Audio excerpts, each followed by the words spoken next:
In early October 1941, the North Atlantic was already operating under a rigid logic of tonnage, escort density, and endurance limits. Convoy HX-112 departed Halifax with 41 merchant ships, routed eastward under Escort Group 4. The system was designed around prediction: fixed speeds, expected zigzag patterns, scheduled refueling points, and the assumption that German submarines would behave according to known attack doctrine. In this framework, individual U-boats were evaluated not as adaptive threats, but as statistical risks. U-96, a Type 7C boat with a surface displacement of approximately 769 tons and a maximum submerged endurance limited by battery capacity to roughly 80 nautical miles at 4 knots, was classified as a low-priority contact. Its previous patrol reports suggested caution, limited aggression, and conservative firing solutions. Command assessments treated it as a boat unlikely to press an attack under escort pressure. That assessment rested on a technical assumption that a submarine operating within the escort screen will be constrained by acoustic detection thresholds, recharge requirements, and time-to-dive margins. Type 7 boats required several minutes to transition from surface to periscope depth, depending on ballast trim and sea state. Their diesel engines, essential for recharging batteries, forced periodic exposure. Escort doctrine assumed that aggressive boats would reveal themselves early, either by torpedo wakes, radio transmissions, or evasive maneuvers. U-96 did none of these things. It remained outside the expected engagement envelope, shadowing at range, maintaining radio silence, and conserving battery cycles. From the perspective of escort command, this behavior signaled neutralization by caution rather than preparation. The physical constraint shaping this phase was energy management. U-90SXS battery banks, rated for limited submerged endurance, imposed a hard ceiling on tactical options. Continuous submerged pursuit was impossible. The boat's commander, operating within this constraint, exploited surface night conditions instead. By remaining surfaced beyond visual range and inside radar shadow zones created by weather and sea clutter, 96 preserved battery charge while maintaining contact. This was not doctrinal brilliance, but a calculated response to the physics of lead-acid storage and diesel recharge cycles. The escort screen, calibrated to detect submerged threats, was blind to a surface observer that refused to close distance prematurely.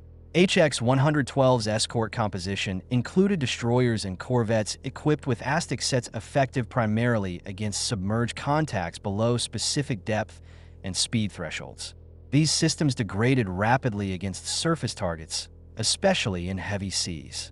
The escort's tactical radius was further constrained by fuel consumption. Destroyers could not sustain wide-area sweeps without compromising convoy cohesion. This created a zone of relative freedom beyond the immediate perimeter, a space U-96 exploited. The convoy system assumed that threats would manifest within the screen. U-96 remained just outside it, a low-threat contact by classification, but a persistent sensor platform in practice. As the convoy progressed eastward, operational pressure increased. HX-112 entered waters with higher U-boat density, and escort attention shifted toward known aggressive boats already reported in the area. Contact prioritization algorithms favored recent attacks and high-confidence detections. U-96, with no confirmed engagement history on this patrol, remained deprioritized. This was a systemic effect, not a human error. The command structure filtered information to manage overload, and low-activity contacts were discounted. The technical limiter here was communication bandwidth.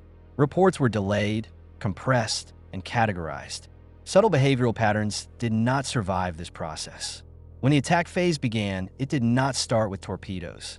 It started with positioning. U-96 maneuvered into an intercept path calculated from convoy speed, course, and expected zigzag intervals. These parameters were predictable because convoy doctrine demanded regularity to maintain formation integrity. The submarine's fire control system relied on manual inputs, stopwatches, and angle-on-bow estimates. No advanced automation compensated for errors. This imposed a narrow window for engagement. U-96 waited until that window aligned with minimal escort proximity and maximum merchant density. The The constraint was temporal. Missed the window, and the opportunity vanished. The first torpedo launches disrupted the convoy's internal logic. Merchant ships altered course, escorts accelerated toward perceived launch points, and formation coherence degraded. Escort doctrine emphasized immediate counterattack against detected submarines, drawing assets away from the convoy core. U-96, having fired from an unexpected vector, exploited this response. The physical constraint now shaping events was turning radius and acceleration limits of escort vessels. Destroyers could not instantaneously reverse course or cover multiple threat axes simultaneously. The convoy's defensive system fractured under its own response protocols. As HX-112 collapsed, the earlier classification of U-96 as a low threat became irrelevant. The outcome was not the result of aggression overcoming caution, but of caution misinterpreted as ineffectiveness. U-96 operated entirely within known technical limits: battery endurance, sensor constraints, communication delays, and escort maneuverability. It did not violate physics or doctrine. It exploited the spaces doctrine could not cover. The convoy system assumed that threat equaled activity. U-96 demonstrated that inactivity, when shaped by technical discipline, could be more destructive. At the operational level, the collapse of HX-112 forced reassessment of escort evaluation criteria. Threat models began to incorporate behavioral persistence rather than attack frequency.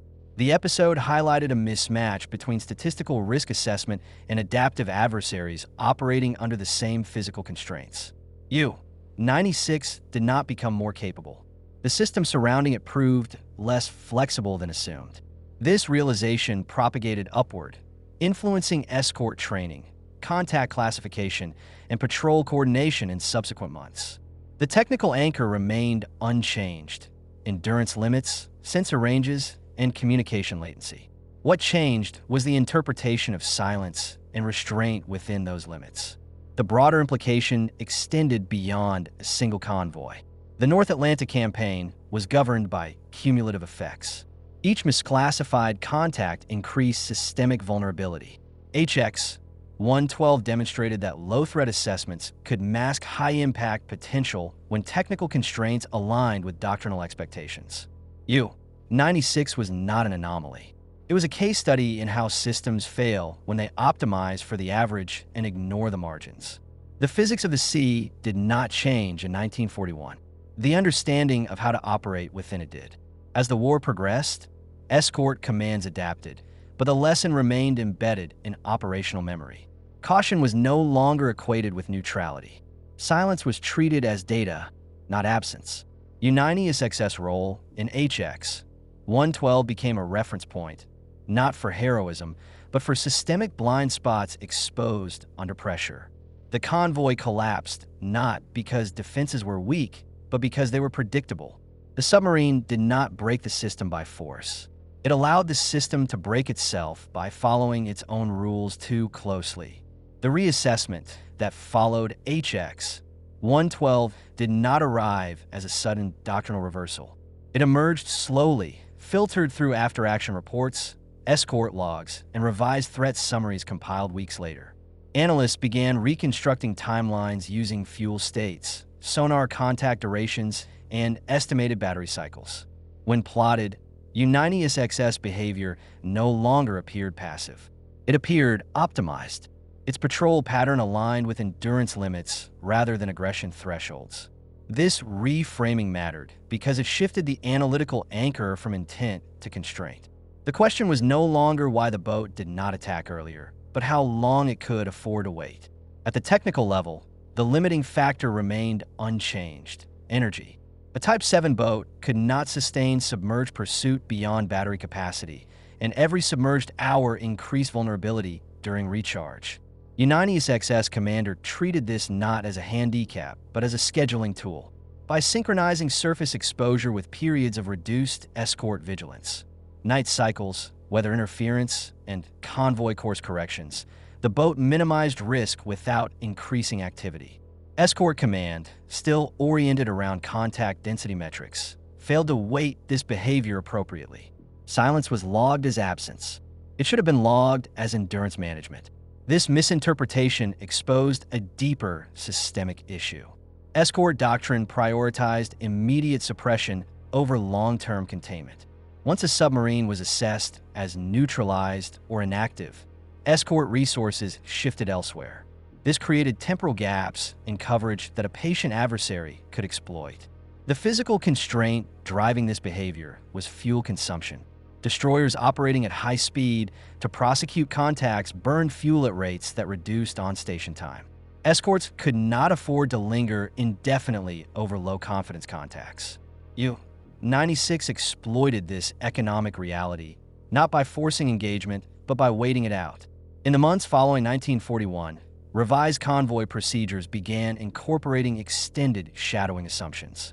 Contacts that remained at range without attacking were no longer dismissed outright. Instead, they were flagged for persistence. This change reflected an understanding that technical limits, battery recharge cycles, sensor blind zones, and maneuvering inertia shaped behavior more reliably than aggressiveness. HX-112 became a reference case in training materials, not as a dramatic engagement, but as an illustration of how systems fail when they overvalue visible activity. At the strategic level, the episode reinforced a recurring pattern in the Atlantic campaign. The effectiveness of submarines was not solely a function of weapon performance or crew audacity. It was a function of how well they operated within fixed physical boundaries, while adversaries assumed those boundaries dictated weakness.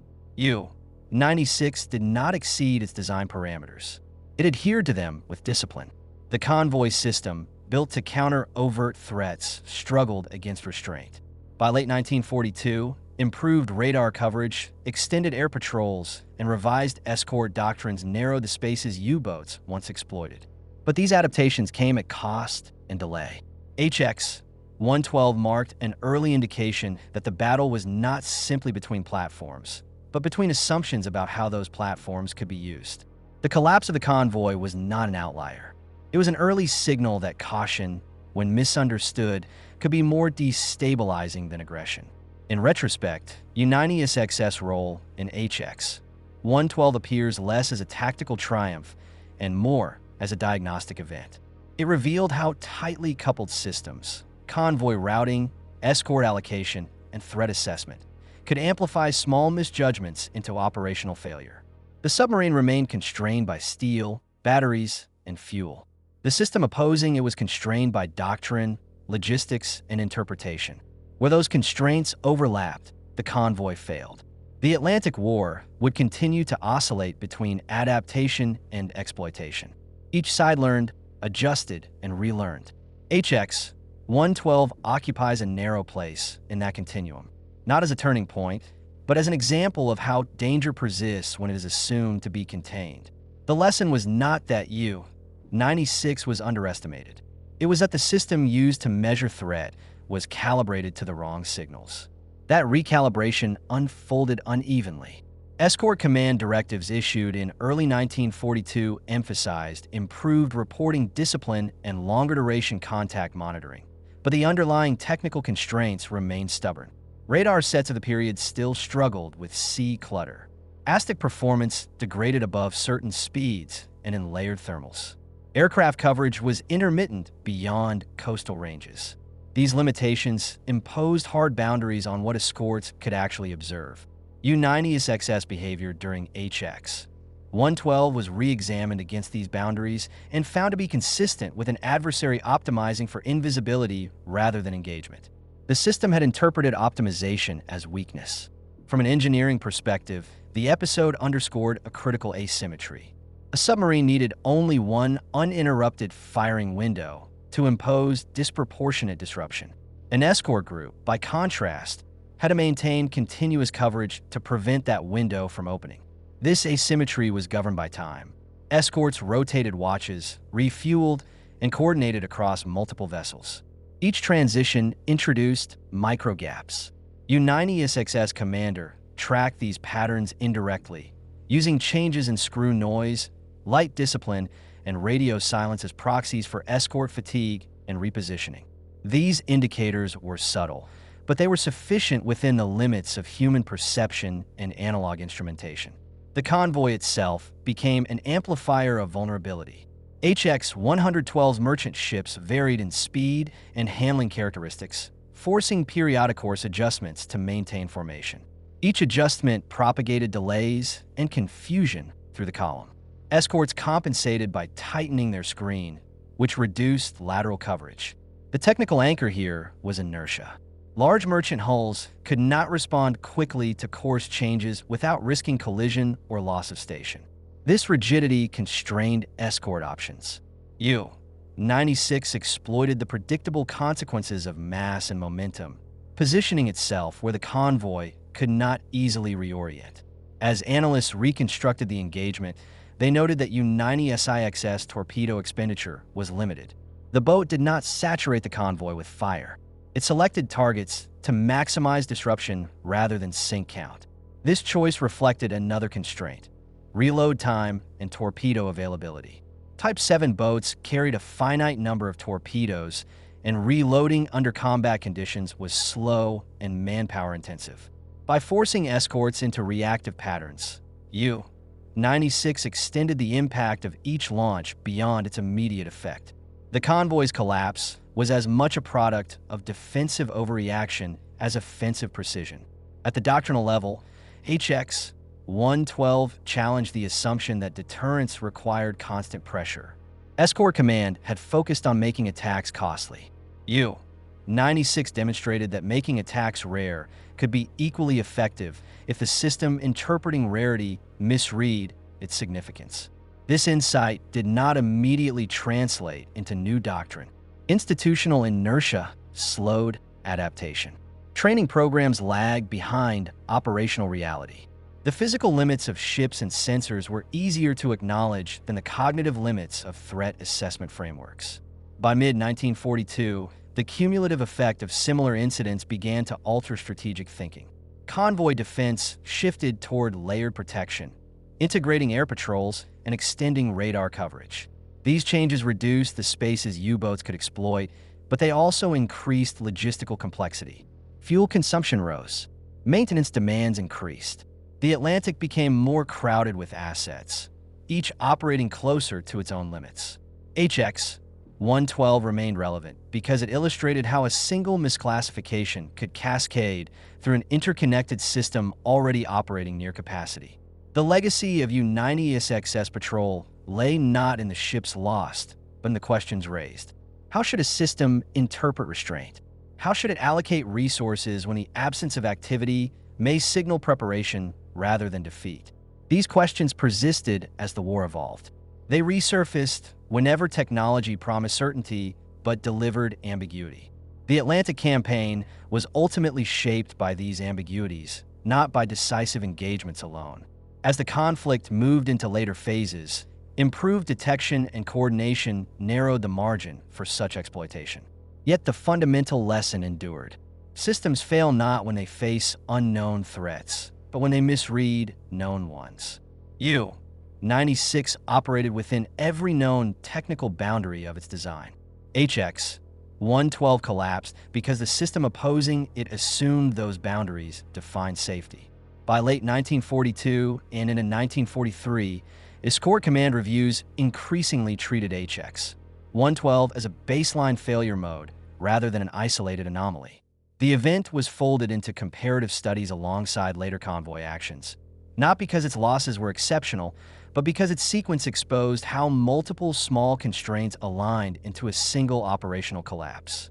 Analysts noted that no single failure, no blind radar sweep, no missed ASTIC return, no delayed maneuver was decisive on its own. The collapse emerged from interaction. Each constraint reinforced the next. One persistent factor was reaction time. Escort vessels required several minutes to shift from cruising posture to full anti-submarine action. Engines needed to be brought to higher revolutions. Sonar operators required stabilized platforms. Depth charge patterns had to be calculated and armed. These were mechanical and procedural realities, not training deficiencies. U-96's approach deliberately avoided triggering these transitions until the last possible moment. By the time escorts reacted, The engagement geometry had already shifted.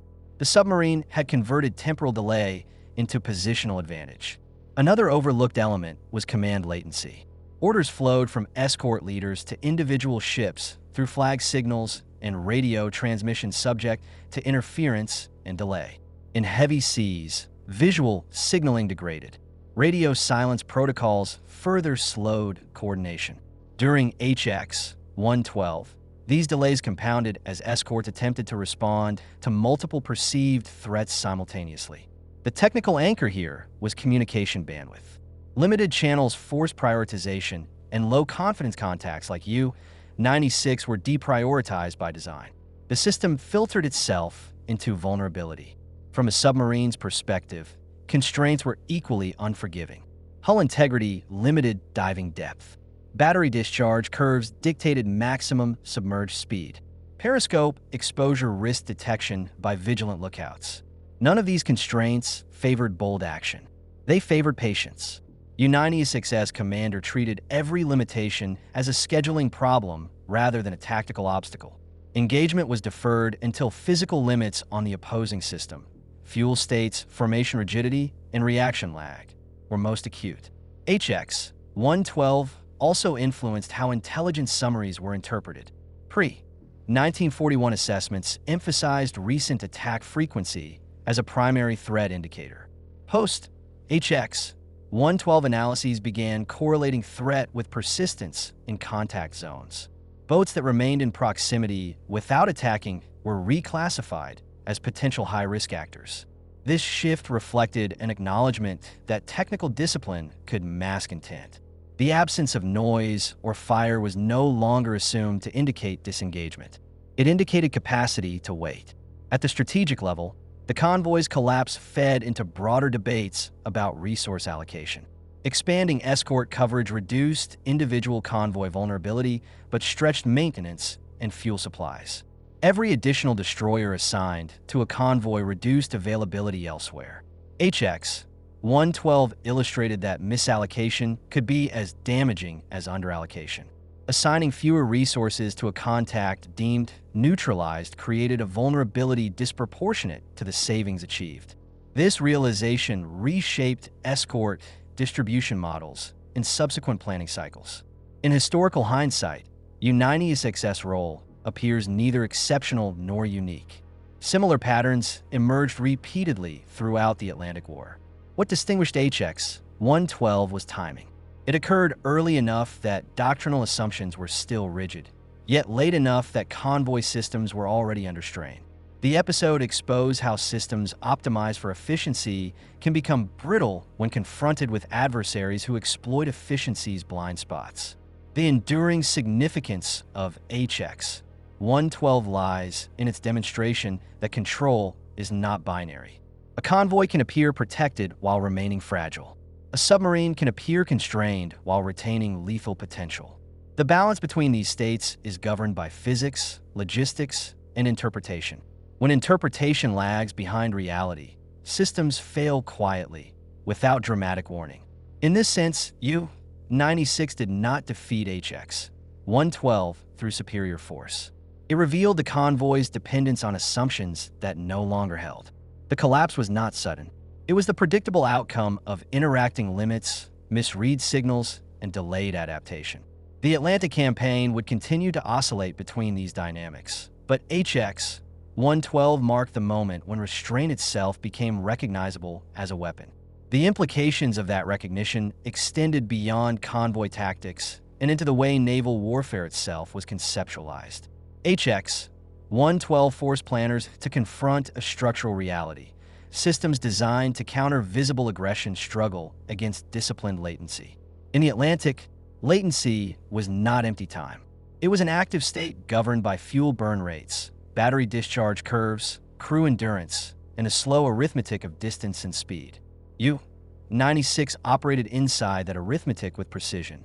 From a systems analysis perspective, the convoy defense model prior to 1942 assumed a near-linear relationship between detection and deterrence. More contacts detected meant more threats neutralized. HX-112 disrupted that logic. Detection without interpretation proved insufficient. Escorts detected activity elsewhere, responded aggressively, and in doing so reinforced the conditions U-96 required. The convoy's defensive architecture redistributed pressure in ways that were predictable once the system's constraints were understood. The submarine did not need to manipulate the escorts directly. It needed only to behave in a way that the system would misclassify. This misclassification was reinforced by institutional memory.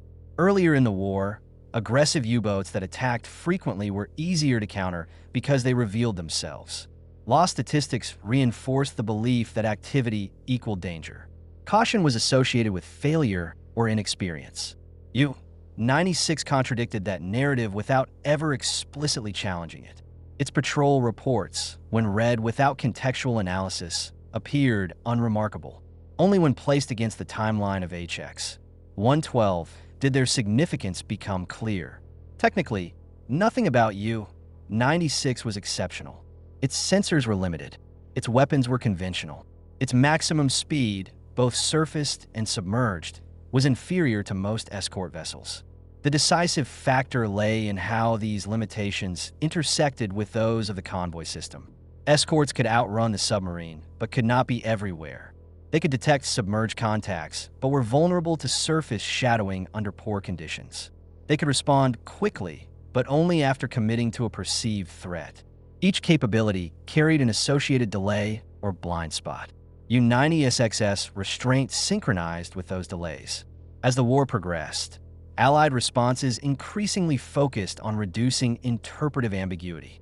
Improved radar coverage, coordinated air-sea patrols, and centralized command structures narrowed the operational spaces that submarines could exploit.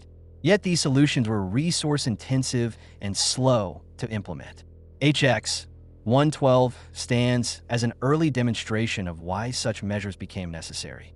It showed that without them, even a well-escorted convoy could be undermined by a single adversary operating within known physical limits. The episode also influenced how post-war analysts would later evaluate naval engagements. HX-112 resisted simple categorization.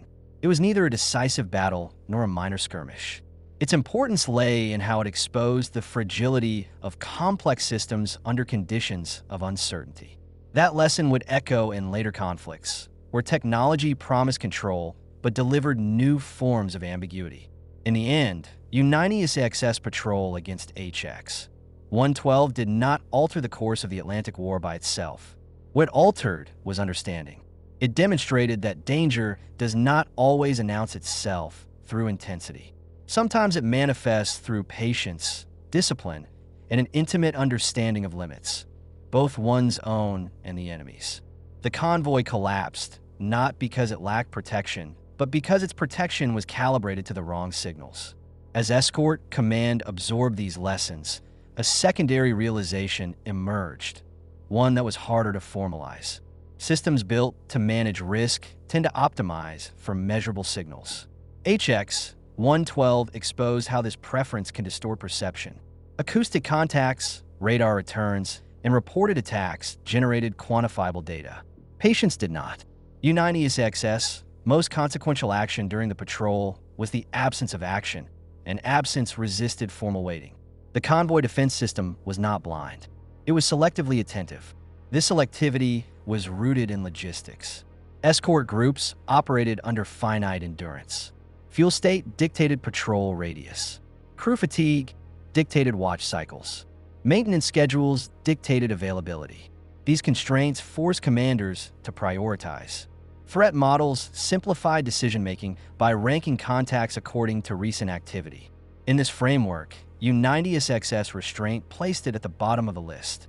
The technical anchor here was consumption. Every hour spent shadowing a low-activity contact consumed fuel and attention that could not be recovered. The system rewarded disengagement from uncertainty. From the submarine standpoint, uncertainty was the objective. U-96 maintained a posture that generated no decisive indicators. It neither attacked nor withdrew. It remained just active enough to track the convoy, but not active enough to demand response. This balance required constant adjustment. Course changes had to account for convoy speed. Periscope checks had to be brief. Radio silence had to be absolute. Each decision was constrained by physical limits: battery voltage, hull stress, visual detection thresholds. The margin for error was narrow. The success of the approach depended on discipline, not improvisation. HX-112 thus became a case study in asymmetrical decision pressure. Escort commanders were forced to make continuous choices under uncertainty, each with immediate logistical consequences. U-96 commander faced fewer decisions, but each carried higher risk if mistimed. The convoy defense system was designed to overwhelm aggressors through persistence. It struggled against an adversary that inverted persistence into restraint.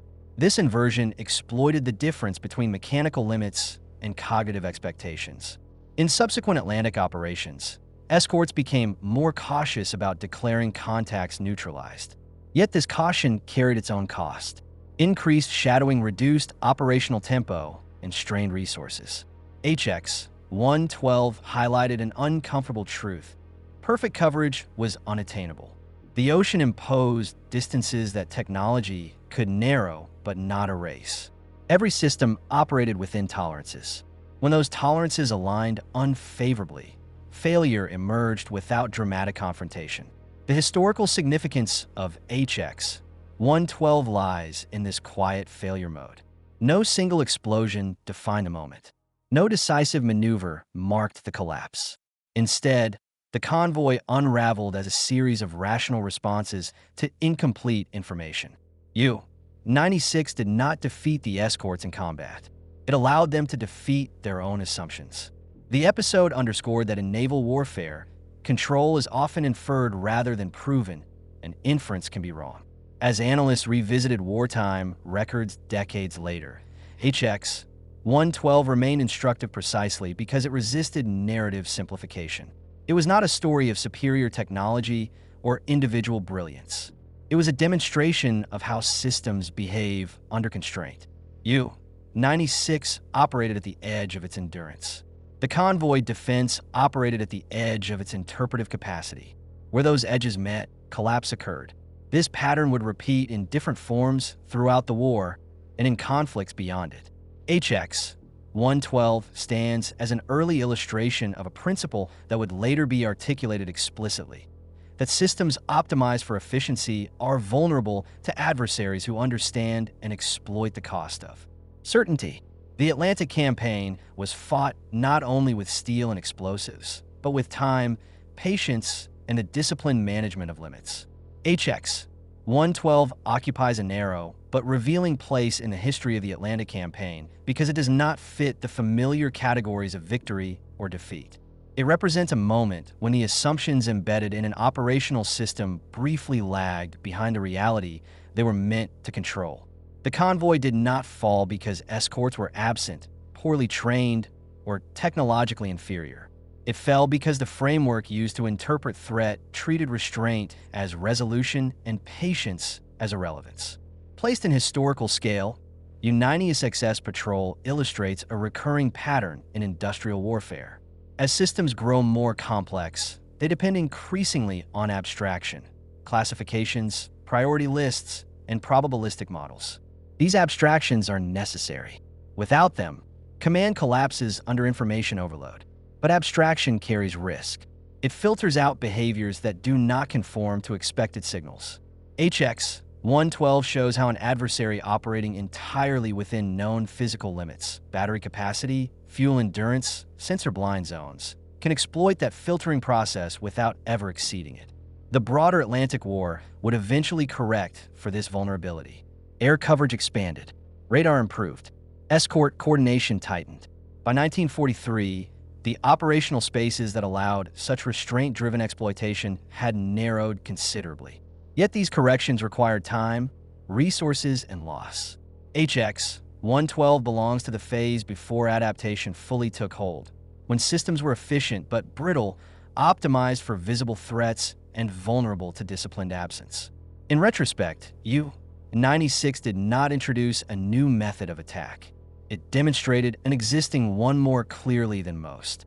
It showed that danger in naval warfare is not always proportional to activity, and that silence can be operationally loud when interpreted incorrectly. The convoy system learned this lesson incrementally through episodes like HX-112, each revealing a small misalignment between doctrine and reality. Seen across the full arc of the war, HX-112 is less about one submarine or one convoy than about the limits of control in a contested environment governed by physics and logistics. Steel hulls, diesel engines, batteries, fuel tanks, and human endurance define what was possible on both sides. Where those constraints intersected with expectation, failure emerged quietly. Not through surprise alone, but through the slow accumulation of decisions made under incomplete understanding. The Atlanta campaign was ultimately won through adaptation, not perfection. HX-112 stands as an early marker of that process, a reminder that systems do not collapse only when overwhelmed, but when they misread the meaning of what they observe. In that sense, the patrol of U-96 was not exceptional for what it destroyed, but for what it revealed about the nature of modern naval war.